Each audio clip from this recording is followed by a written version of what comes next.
di Desa Bandung, Kecamatan Banjar, Kabupaten Pandeglang.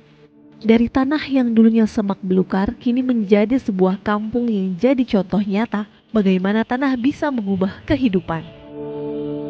Namanya Kampung Reforma Agraria. Sebuah program yang gak cuma ngasih legalitas tanah, tapi juga membuka jalan menuju kemandirian dan kesejahteraan masyarakat. Di sini, reforma agraria bukan sekadar membagi-bagi lahan, tapi tentang bagaimana tanah yang sudah tertata bisa jadi modal untuk membangun ekonomi desa. Dari budidaya ikan, kerajinan anyaman, agrowisata kopi, sampai akses permodalan yang bikin masyarakat makin berdaya. Kepala Desa Bandung percaya, reforma agraria adalah gerakan yang mengubah cara pandang warganya, bahwa tanah bukan sekadar aset, tapi sumber kehidupan dan kolaborasi. Dulu di desa kami banyak sekali potensi-potensi yang potensi tersebut itu tidak dimanfaatkan dengan baik. Potensi yang biasa-biasa saja dikelola oleh masyarakat pun 1-2 orang biasa-biasa saja, sehingga dari potensi-potensi yang ada itu hanya meninggalkan sedikit jejak tentang ekonomi yang kurang tumbuh dengan baik. Namun setelah adanya kegiatan-kegiatan, apalagi ada kegiatan Kampung Reforma Agraria, semua bisa berubah dengan signifikan, terutama peningkatan ekonomi masyarakat yang ada di wilayah kami. Contoh potensi-potensinya, yang pertama di kami ada kopi, ya, kopi puhu. Terus yang kedua di kami punya anyaman pandan, dan yang ketiga itu kami memiliki potensi yang sangat luar biasa, ikonik dan endemik yang hanya ada di wilayah Provinsi Banten, yang tepatnya di Kabupaten Pandeglang di desa kami itu adalah ikan masinyonya. Nah, itu adalah potensi-potensi lokal yang dulu tidak dikembangkan tapi hari ini sudah bisa berkembang pesat tentunya. Nah, kehadiran Kampung Reforma Agraria ini yang pertama itu adalah mengkelompokkan dari yang tadinya bersifat personal dari masyarakat, ya, yang hanya 1-2 orang mengelola ini, 1-2 orang mengelola ini.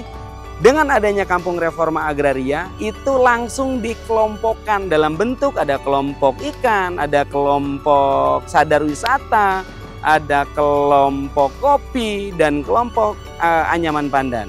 Nah, setelah dikelompokkan melalui program Kampung Reforma Agraria ini, dari kelompok-kelompok yang ada itu ditingkatkan kapasitasnya melalui program kegiatan peningkatan kapasitas untuk kelompok-kelompok yang sudah terbentuk tadi.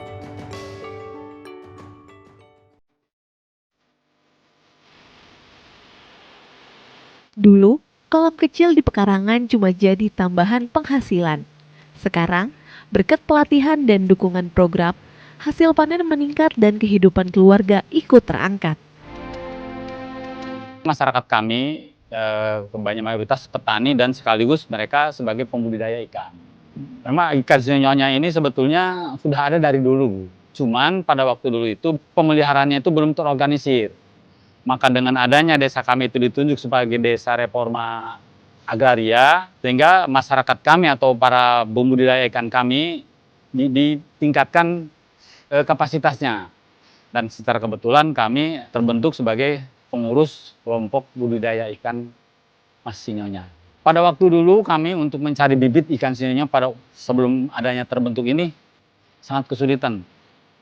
Ya, jadi kemana-mana ya jarang. Tapi kalau sekarang petani khususnya di Desa Bandung dan pada umumnya di Kecamatan Banjar untuk mencari bibit ikan sinyonya itu sudah sangat terbantu dengan adanya kelompok ikan semacam ini. Kemarin kami juga alhamdulillah ini sudah banyak permintaan dari luar. Kami alhamdulillah bisa ngirim ekspor ke Vietnam ya, yang nanti ya ke Vietnam. Saya ucapkan terima kasih kepada BPN, terima kasih kami sebagai masyarakat.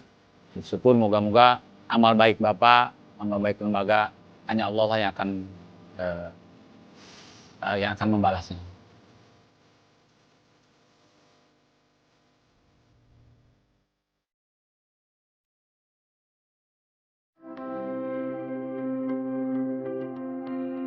Di sisi lain, ada tangan-tangan kreatif yang menganyam harapan. Kerajinan anyaman khas Desa Bandung kini makin dikenal. berkat pelatihan dan dukungan pemasaran dari program ini. Sebagian pengrajin bahkan sudah jadi instruktur, mengajarkan keterampilan ke warga lain dan memperluas peluang ekonomi. Kami semua di sini pengrajin anyaman tikar pandan dari kampung Lembur Kirai. Dulu kami semua cuman bisa nganyam tikar buat jenazah aja. Setelah adanya BUMDes, alhamdulillah kami dilatih, kami bisa diajarin bikin tas, semacam kanderon, kayak kepok. Nah, kami menjualnya ini langsung ke BUMDes. Alhamdulillah setelah adanya BUMDes, ya kami semua pengrajin bisa menghasilkan hasil gitu ya dari anyaman, bisa membantu suami, bisa beli lipstik, beli bedak gitu ya, jajan anak buat sekolah gitu. Alhamdulillah lah kami bisa menambah penghasilan suami. Apalagi semenjak adanya pelatihan kami ya, kami suka dibawa ke BI gitu ya, ada lihat itu desa-desa yang lain gimana gitu ya, desa-desa yang lain bisa kok saya enggak, gimana saya caranya gitu, pengen bisa gitu kayak seperti desa-desa yang lain, koperasinya maju, apa-apanya maju gitu, kenapa kita enggak gitu.